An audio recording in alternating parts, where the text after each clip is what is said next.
Unit number 8 આઈ એમ capable એટલે કે હું સક્ષમ છું. આઈ એમ કેપેબલ એટલે શું કે હું સક્ષમ છું. જો સાંભળો. Recite and enjoy my will મારી ઈચ્છા. A body different, a soul so bright, a unique perspective, a shining light. Don't let limitations define their way, for abilities shine with a loud say.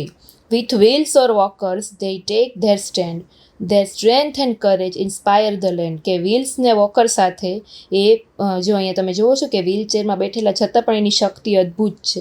Their voice whisper or loudly proclaim, I am capable, I am not tame. બરાબર કે દરેક લોકો પાસે અલગ અલગ શક્તિ હોય છે, દરેક લોકો અલગ અલગ રીતે સક્ષમ હોય છે. હવે listen to your teacher and repeat the words given below. એમાં તો કાંઈ નથી કરવાનું, પણ અંડરલાઇન ધ રેઇમિંગ વર્ડ્સ. જે રાઇમિંગ વર્ડ્સ લાગે ને એમાં એ તમારે લખવાના છે. Write them and add one more. જેમ કે જો બ્રાઇટ લાઇટ, બરાબર, તો એ તમારે અહીંયા લખવાનું બ્રાઇટ તો લાઇટ.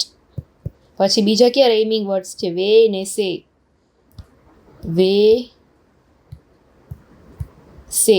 પછી સ્ટેન્ડ ને લેન્ડ તો લખવાનું એ સ્ટેન્ડ અને લેન્ડ. બરાબર, આવી રીતે. હવે એક સ્ટોરી આપેલી છે, યસ વી કેન, કે આપણે કરી શકીએ. જો વીના and Shalu are good friend. વીના અને શાલુ બે ફ્રેન્ડ હતા. There is a sports rally in their school next month. Next month છે એના સ્કૂલમાં સ્પોર્ટ્સની એક રેલી હતી. They are excited to take part in it. Veena is good badminton player while Shalu is good at racing. Veena નામની છોકરી હતી એ badminton સારું રમતી હતી, જ્યારે શાલુ છે એ રેસિંગમાં સારું દોડતી હતી. Shalu is a bit upset because she has a leg injury. હવે શાલુ થોડીક દુઃખી હતી. શું કામ? તો કે એને ભાગ તો લીધો હતો પણ એના પગમાં ઇન્જરી થઈ ગઈ, એટલે કે એને વાગ્યું હતું પગમાં. She is not sure about taking part in the race. તો એને એમ થતું હતું કે હું રેસમાં ભાગ લઈ શકીશ કે નહીં. વીણા એમ કહે છે કે તું કેમ અપસેટ છો? તો શાલુ એમ કહે છે, Veena I want to participate in the sports rally, કે મારે સ્પોર્ટ્સ રેલીમાં પાર્ટિસિપેટ કરવું છે, પણ હું શ્યોર નથી કે હું કરી શકીશ કે નહીં. કે જો તું મારા પગને જો એ ઇન્જર્ડ થઈ ગયો છે, વાગી ગયું છે મને. તો વીણા એમ કહે છે, dear friend don't be upset. Upset ન થા. Have you not heard the name of Arunima Sinha, કે તે અરુણિમા સિન્હાનું નામ સાંભળ્યું છે? The famous mountaineer. પર્વત જે ચડે છે અને માઉન્ટેનિયર કહેવાય, બરાબર, એનું નામ છે. તો કે ના, મેં નથી સાંભળ્યું. એ કોણ છે? તો વીના કહે છે, she was a national level volleyball player. કોણ છે? વોલીબોલ પ્લેયર છે નેશનલ લેવલના. She was pushed out from a running train by some robbers. She was so badly injured, કે એ પણ ઇન્જર્ડ થયા હતા. That one of her leg was cut off. એનો આખો એક પગ કાપવો પડ્યો એટલું એને લાગેલું હતું. તો પછી આખી સ્ટોરી કહે છે, ઇટ્સ ટ્રુ એન્ડ સ્ટીલ તો પણ એ she climb the world's highest peak, કે દુનિયાનો સૌથી મોટો પર્વત જેને કહેવાય ને, તો પણ એક પગે એ ચડીને એને દેખાયું ને પ્રાઉડ ફીલ કરાયું, એમ કહે છે. તો વીના કહે છે કે not only she but Bharatkumar. પછી બીજાનું ઉદાહરણ આપે છે, એ સ્વિમર છે ભરતકુમાર. પછી સુધાચંદ્રન, એ ભરતનાટ્યમના ડાન્સર છે, એને પણ એવી જ રીતે પગમાં વાગેલું હતું ને એને દેખાડી દીધું હતું એમ. તો શાલુ કહે છે કે ધે આર રિયલી વેરી કરેજિયસ, કે આ તો બહુ હિંમતવાળા માણસો કહેવાય. તો વીના કહે છે હા, તો એના ઉપરથી આપણે ઇન્સ્પાયર થવું જોઈએ, એમ કહે છે કે તું પણ એક રેસમાં સારી છો, બરાબર, અને મને ખબર છે કે તું કરી જ શકીશ, ભલે તારા પગમાં વાગ્યું છે તો શાલુ પછી તૈયાર થઈ ગઈ કે હવે હું પાર્ટિસિપેટ કરીશ. That's like my good friend, we all have some special qualities, કે આપણા બધામાં કંઈક ને કંઈક ક્વોલિટીઝ હોય છે. We should have faith in ourselves. તો શાલુ કહે છે હા ચોક્કસ. I will work hard to give my best, કે હવે હું થોડી વધારે મહેનત કરીશ, બરાબર, ભલે મારા પગમાં વાગ્યું છે તોય. Veena that's why our coach always says. Veena એમ કહે છે કે એટલે આપણા જે કોચ એટલે શું, જે શીખવતા હોય રમત, એ એમ હંમેશા એમ કહે છે કે always say I can, never સે આઈ કાન્ટ, કે હંમેશા તમારે એમ જ બોલવાનું કે હું કરી શકીશ, એમ નહીં બોલવાનું કોઈ દી કે હું નહીં કરી શકું, બરાબર. હવે જો ક્વેશ્ચન આન્સર છે. હુ વોઝ ઇન્જર્ડ, કોને પગમાં વાગ્યું હતું? તો કે શાલુ, એટલે કે B. Who become a famous mountaineer, કોનું નામ દીધું? તો કે અરુણિમા સિન્હા, એટલે કે C. What can make a successful? તો કે કરેજ એન્ડ કોન્ફિડન્સ, એટલે કે A. If you get less mark in the exam what will you do? તમારા એક્ઝામમાં જો ઓછા માર્ક આવે તો તમે શું ઓપ્શન ચૂઝ કરશો 3માંથી? આઈ વિલ ફીલ અશેમ, તમને શરમ આવશે. આઈ વોન્ટ ટેલ એનીવન, તમે કોઈને કહેશો નહીં. કે આઈ વિલ વર્ક હાર્ડ, કે તમે હજી વધારે મહેનત કરશો. તો શું આવે? Option C. ઓછા માર્ક આવે તો શરમાવાનું નહીં, બીવાનું નહીં, પણ થોડી વધારે મહેનત કરવાની બીજી વખત, બરાબર.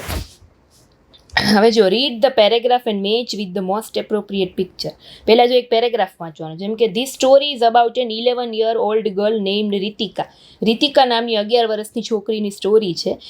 શી lived with her parents and grandparents in a village called Shaktinagar. Shaktinagar નામના ગામમાં એના માતા પિતા અને દાદા દાદી સાથે રહેતી હતી. Ritika was a very kind hearted girl. Ritika ખૂબ જ દયાળુ છોકરી હતી. She cared and helped everyone around her. એની આજુબાજુના માણસોને હંમેશા મદદ કરવા માટે તૈયાર રહેતી. Especially the old people of the village. ખાસ કરીને ગામડાના જે ઘરડા માણસો એ લોકોને તો એ વધારે મદદ કરતી. Every morning helping the old ladies to fill water from the well was Ritika's favourite task. દરરોજ સવારે ગામના કૂવા પાસે જે ઘરડા માજી હોય ને પાણી ભરવામાં એ મદદ કરતી. She also help them to do the daily household task like caring grocery and vegetable. પછી અમુક લોકોને એ કરિયાણું ને બધું લઈ જતા હોય ને એટલે ઉચકવામાં પણ મદદ કરતી. In a school too Ritika was very caring. સ્કૂલમાં પણ એ બધાનું ધ્યાન રાખતી. વધારે કોનું તો કે એની બેસ્ટ ફ્રેન્ડ રીમાનું. એટ હોમ અને ઘરે Ritika would have good time playing games with her grandfather. એના દાદા સાથે ગેમ રમતી. Playing indoor game was her grandfather's favourite pastime. Every evening she would read out newspaper. દરરોજ સાંજે ન્યૂઝપેપર વાંચી અને ગામના માણસોને સંભળાવતી એમ. She always remember to give medicine to her sick grandmother. એના બીમાર દાદીને હંમેશા દવા દેવાનું કોઈ દી ભૂલતી ને અને એનું ધ્યાન રાખતી. She was even good at study. અને આ બધું તો કરતી જ પણ એ ભણવામાં પણ એટલી સારી હતી. All the villagers were proud of Ritika. બધા ગામવાળાને રીતિકા ઉપર બહુ ગર્વ મહેસૂસ અને બધા એને બહુ પ્રેમ કરતા. હવે તમારે આના ચિત્ર ગોતીને લખવાનું. જેમ કે જો આ પહેલો પેરેગ્રાફ છે બરાબર, તો પહેલા પેરેગ્રાફમાં કયું પિક્ચર આવશે કે એક 11 વર્ષની છોકરી હતી એમ છે ને, પહેલામાં એ ગામમાં રહેતી હતી, એ બધાની મદદ કરતી હતી, તો એમાં કયું પિક્ચર આવશે તમારે અહીંયા જોવાનું. પહેલાં બીજું શું છે કે દરરોજ સવારે એ પાણી ભરવામાં મદદ કરતી, તો એમાં આવશે આ રહ્યું જો સી, એટલે અહીંયા આવશે સી. પછી she also help them to daily household task. દરરોજના કામમાં પણ મદદ કરતી, તો એમાં શું આવશે આ રહ્યું બી. અહીંયા આવશે બી નામનું પિક્ચર. સ્કૂલમાં એ મદદ કરતી, સ્કૂલવાળું, તો આ રહ્યું જી. અહીંયા આવશે જી. પછી ઘરે શું કરતી કે ગેમ રમતી ને દાદા સાથે, તો જો એ પેલું પિક્ચર છે એટલે અહીંયા એ આવશે 5માં એ. પછી ન્યૂઝપેપર વાંચતી અને એમાં આવશે ઈ, ગામના લોકોને સંભળાવતી. આ રહ્યું છે ઈ નામનું પિક્ચર. પછી મેડિસિન આપતી ને દાદીને, તો એ ક્યાંય ગયું? આ રહ્યું જો ડી. બરાબર, આવી રીતે આખું તમારે કરવાનું. હવે બાકી કયું રહ્યું? એ બી સી એફ. અહીંયા આવશે F.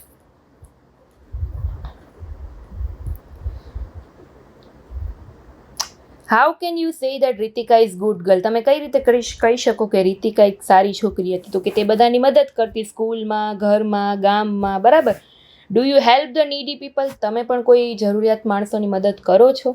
How can you help your classmate. તમે તમારા ક્લાસના છોકરાઓને કઈ રીતે મદદ કરો છો? તમે શું એને નોટબુક ન હોય તો નોટબુક દો છો, પેન ન હોય એમની પાસે તો પેન દો છો. બરાબર, એવી રીતે. Write 2 good things about one of your best friend. તમારા કોઈ બેસ્ટ ફ્રેન્ડ હોય એના વિશે કોઈ પણ 2 સારી વાત તમારે લખવાની. Do you help your mother with the housework. તમે તમારા મમ્મીને ઘરકામમાં મદદ કરો છો? ના કરતા હોય તો હવેથી કરજો. બરાબર. ચાલો હવે વળી પાછું એક પેરેગ્રાફ આપેલો છે. Look up at the stars.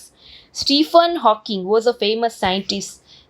Stephen Hawking છે સાયન્ટિસ્ટ હતા famous. As a child Hawking loved playing with model trains. In his teenage, he built toy aeroplanes. એ નાની ઉંમરમાં રમકડાના એરોપ્લેન બનાવતા, બોટ બનાવતા, ટ્રેન સાથે રમતા રમકડાની. બરાબર, એવી રીતે બધું કરતા. In his autobiography, he was written that in school, he was an average student with poor handwriting. એના અક્ષર બહુ ખરાબ થતા હતા. Yes, yet his classmate already gave him a nickname. Einstein. While in school, he would discuss about the origin of the universe. After Hawking's 21st birthday, જ્યારે એ 21 વર્ષના થયા, he was diagnosed with a rare disease. અને એક બહુ અલગ જ જાતનો રોગ થઈ ગયો હતો. Doctor said he would not live very long. ડૉક્ટરે કીધું કે હવે આ વધારે જીવી શકશે નહીં. Hawking proved them wrong. પણ હોકિંગે ખોટું સાબિત કરીને બતાવ્યું.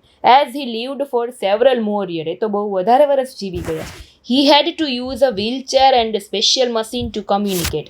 એને વાત કરવા માટે પછીથી વ્હીલચેર ઉપર જવું પડતું અને કમ્યુનિકેટ માટે પણ મશીન હતું. However, that did not stop him from becoming an internationally famous scientist. He wrote several books અને ઘણી બધી પુસ્તકો લખ્યા, જેમ કે brief history of time, children's title like George secret key, આવા બધા પુસ્તકો એને લખ્યા. Remember to look up at the stars and not down at your feet. Hawking once said, never give up work. કે આપણે વર્કમાં કોઈ દી ગીવ અપ કરવું જોઈએ નહીં. Work gives you meaning and purpose and life is empty without it. કામ વગરની જિંદગી સાવ નકામી છે. પર્પઝ વગરની, હેતુ વગરની જિંદગી સાવ નકામી છે, એમ કીધું એને. Through his work and word Stephen hawking inspire us four ever. બરાબર. હવે તમારે શું કહે છે જો અહીંયા, name the toys you make your self. તમે તમારી જાતે કોઈ દિવસ રમકડા બનાવેલા છે કે તો એ તમારે લખવાના. બરાબર. What do you discuss with your friend. તમે તમારા ફ્રેન્ડ સાથે શું ડિસ્કસ કરો છો એ લખવાનું તમારે. ઓકે. Let's play together. જો study the given poster and answer the question. જો પોસ્ટર આપેલું છે, para archery, blind football, para judo, sitting volleyball, don't miss, para athletics, para cycling, para table tennis, para badminton, para swimming, shooting, para sport. What is the poster about. Poster શેનું છે તો એ લખેલું છે જો, para Olympic world કપનું poster છે. Which games will be there in the para Olympic. કઈ કઈ ગેમ છે તો આ બધી ગેમ જે લખેલી એવી એ બધી. Find and write 5 names of para Olympic winner. એ તમારે ગોતીને લખવાના વિનરના નામ. બરાબર. તમને રમવી ગમે છે ઓલિમ્પિક ગેમ તો એ તમારે નામ લખવાના. Language function. Study the details and complete the table. Is Radha typing an email. Radha email type કરી રહી છે. જો શું કરે છે રાધા તો કે નો, શી ઇઝ નોટ. શું લખવાનું? No, she is not. Is Neha preparing food. આ નેહા નામની છોકરી ખાવાનું બનાવે છે તો કે યસ, શી ઇઝ. બરાબર. એવી રીતે. Are the student doing homework. Student homework કરે છે. Yes, they are. Is John playing hockey. આ છોકરો હોકી રમી રહ્યો છે, જોન છે? ના, નો, હી ઇઝ નોટ. હવે તમારે લખવાનું. જો is Muskan buying vegetable. Muskan vegetable ખરીદે છે? No, she is not. She છોકરી હોય તો સી, છોકરો હોય તો he. Is Ali driving a red car. Ali નામનો છોકરો રેડ કલરની કાર ચલાવે છે? Yes, he is. બરાબર. શું લખવાનું? Yes, he is. હવે તમારી મેળે ક્વેશ્ચન અહીંયા બનાવવાના. જેમ કે છે યસ તૈયાર, તો તમે ક્વેશ્ચન શું બનાવો? Are children riding a cycle? તો યસ તૈયાર, એ સાયકલ ચલાવે છે. પછી અહીંયા તમારી મેળે બનાવવાનું. ઇઝ રાજુ ઇઝ વેકિંગ, અથવા તો ઇઝ રાજુ ઇઝ વેકિંગ એટલે રાજુ જાગે છે? તો નો, હી ઇઝ નોટ. હા, એ જાગતો નથી, એ તો સૂતો છે. બરાબર. એવી રીતે.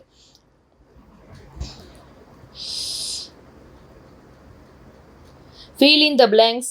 જો મોસ્ટ એપ્રોપ્રિએટ ઓપ્શન. ખાલી જગ્યા is cutting vegetable for curry. When આવે કે હુ. વેનનો મતલબ થાય ક્યારે, હુનો મતલબ થાય કોણ. તો અહીંયા શું આવે? જો કોણ શાકભાજી કાપે છે તો કોણ એટલે શું? હુ. તો હુ ઇઝ કટિંગ વેજીટેબલ્સ. પછી ખાલી જગ્યા ફિંગર્સ ડુ યુ હેવ. તમારા હાથમાં કેટલી આંગળીઓ છે તો કેટલી એટલે how many. How many fingers. તો અહીંયા આવશે how many. How many fingers do you have. ખાલી જગ્યા ઇઝ યોર સ્કૂલ બેગ. તમારું સ્કૂલ બેગ ક્યાં છે તો ક્યાં એટલે where. When do you go to school. તમે સ્કૂલે ક્યારે જાશો? વેન એટલે ક્યારે, વેન આવે. પછી ખાલી જગ્યા are you going to read tomorrow. What are you doing to read tomorrow. તમે શું વાંચશો કાલે? શું એટલે વોટ. બરાબર. Who is he? He is doctor Ankit. What is the occupation of mister Imran. જો મિસ્ટર ઇમરાનનો occupation, mister Imran is a pilot. Where is Julie going. Julie ક્યાં જાય છે તો જોવાનું શું છે? School. Julie is going to school. When does Sheetal tech dinner. Sheetal dinner છે કેટલે ક્યારે લે છે? વેન એટલે ક્યારે. તો જો કેટલા વાગ્યા છે તો કે 8 વાગે, 8 PM. How many cars are there એટલે કે કેટલી કાર છે તો કે 1 2 3 4. There are 4 cars. Find and write the most appropriate action word for the picture. જો અહીંયા આપેલું છે તો આમાં કયો વર્ડ આવશે તો કે હગ કરે છે એટલે સી. પછી અહીંયા તો કે કુક રસોઈ બનાવે છે એટલે બી. આ શું કરે છે? ડ્રો કરે છે અથવા તો પેઇન્ટ કરે છે એટલે ડી. પછી આ શું કરે છે? વાંચે છે, રીડ એટલે સી ઓપ્શન. બરાબર. આ ઘોડાની રાઈડ કરે છે એટલે એ option. Circle the odd one. અલગ પડતા શબ્દમાં સર્કલ કરવાનું. Nurse, party, dentist, farmer. તો શું આવે? Party. Cook, prepare, take, table. તો શું આવે? કુક એટલે રસોઈ, પ્રિપેર એટલે બનાવવું, ટેક એટલે લેવું ટેબલ એટલે ટેબલ. તો આમાંથી કયો અલગ પડતો શબ્દ છે? કુક, પ્રિપેર, ટેક ને ટેબલ. મધર, ફાધર, રેબિટ ને ચાઇલ્ડ. તો રેબિટ અલગ પડતો શબ્દ. સ્મોલ, લાર્જ, ટોલ ને મેન. મેન અલગ પડતો શબ્દ. કાર્પેટ, ડિશવોશર, લેમ્પ અને ઝૂ. તો ઝૂ અલગ પડતો શબ્દ છે. Match the part of the word. જો લિવિંગ તો રૂમ, બાથ તો બાથરૂમ એમ કહીને આપણે. આર્મ તો શું કહી? બેડ તો બેડરૂમ. Cup, cupboard. વોર્ડરોબ અને આર્મ ચેર. આવી રીતે તમારે આ બીજું જોઈન્ટ કરવાનું, બરાબર. ચાલો, તો અહીંયા આપણું 8 યુનિટ પૂરું થાય છે. ફરી પાછા આપણે 9મા યુનિટમાં મળીશું. ત્યાં સુધી બાય બાય. થેન્ક